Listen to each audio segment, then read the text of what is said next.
Media మిత్రులకు నమస్కారం. ఈరోజు జరిగినటువంటి క్యాబినెట్ మీటింగ్లో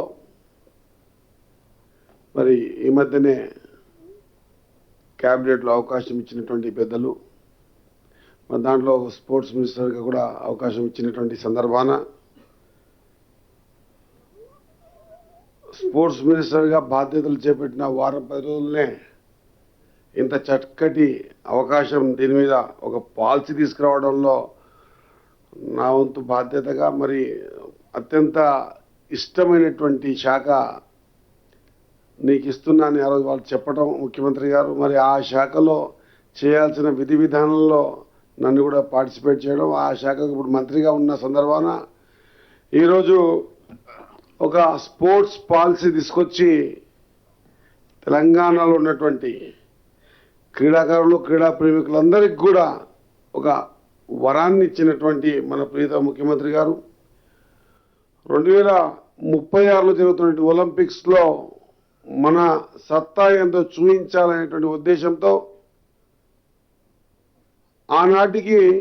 21 నుంచి 23 వయసు ఉన్నటువంటి క్రీడాకారులు తమ ప్రతిభని కనపరిచిన సందర్భాలు చూశాం. కాబట్టి ఇప్పుడు 8 నుంచి 10 సంవత్సరాల మధ్యలో ఉన్నటువంటి క్రీడాకారుల్ని గ్రామ స్కూల్ స్థాయికి నుంచి వెతికి తీసి సీఎం కప్ అని ఇంతకుముందు మనం ఏర్పాటు చేసుకొని గ్రామ స్థాయికి ఏ విధంగా అయితే క్రీడాకారుల్ని వెతికి తీసామో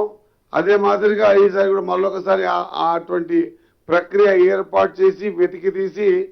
2036లో జరిగేటువంటి ఒలింపిక్స్లో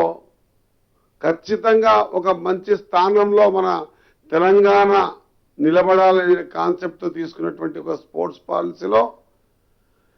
ఆ పాలసీ చేసేటప్పుడు నేను స్పోర్ట్స్ మినిస్టర్గా ఉండడం నా అదృష్టంగా భావిస్తా ఉన్నా.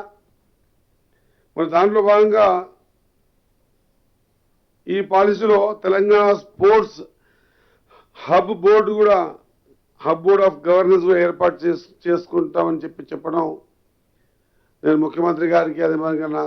ఉప ముఖ్యమంత్రి గారికి సహచర మంత్రివర్గానికి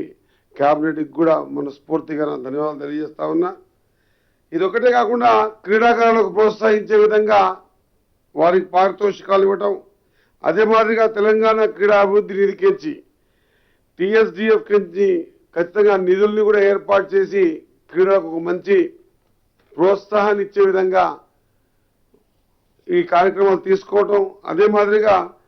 జిల్లాల్లో క్రీడాభివృద్ధికి ప్రతి ఏడాది జిల్లా కలెక్టర్ల ఆధ్వర్యంలో వారి దగ్గర ఉండేటువంటి క్రూషియల్ బ్యాలెన్స్ ఫండ్లో CBFలో కూడా 10% నిధుల్ని స్పోర్ట్స్ కోసం వెచ్చించడం, ఈ పాలసీ కూడా తీసుకోవడం చాలా ఆనందదాయకం. ఈ స్పోర్ట్స్ కోటాలో కూడా గతంలో ఉన్నటువంటి రిజర్వేషన్ ఏదైతే ఉందో దాన్ని కూడా పెంచే విధంగా ఒక నిర్ణయం తీసుకోవటం ఇది ఒక శుభ పరిణామంగా నేను భావిస్తా ఉన్నా. ఇదొక్కటే కాదు, మంచి కోచ్ని కూడా ఏర్పాటు చేసి ఇన్ఫ్రాస్ట్రక్చర్ కూడా ఇచ్చి తెలంగాణ గడ్డ మీద కూడా స్పోర్ట్స్ పర్సన్స్ దేశానికే కాదు ఇంటర్నేషనల్లో కూడా ఆడే స్థాయికి ఎదిగే విధంగా ఒక స్పోర్ట్స్ పాలసీని ఈరోజు క్యాబినెట్ ఆమోదించడం అనేది నిజంగా కూడా గర్వంగా చెప్తా ఉన్నా. నేను ఒక స్పోర్ట్స్ పర్సన్గా ఈ స్పోర్ట్స్ మినిస్టర్గా ఉండి ఈ పాలసీ తీసుకురావడంలో నా ముందే జరిగి నాతో పాటు నేను కొన్ని సూచన సలహాలు చెప్తే కూడా దాన్ని కూడా యాక్సెప్ట్ చేసి మొత్తం ముఖ్యమంత్రి గారు ఉప ముఖ్యమంత్రి గారు క్యాబినెట్ అంతా కూడా ఆమోదించడం ఇది ఒక హర్షణీయం. కాబట్టి స్పోర్ట్స్ ప్రేమికుల తరఫున స్పోర్ట్స్ పర్సన్స్ తరఫున తెలంగాణ ప్రజల తరఫున క్యాబినెట్కి ముఖ్యమంత్రి గారికి నా హృదయపూర్వక ధన్యవాదాలు తెలియజేసుకుంటూ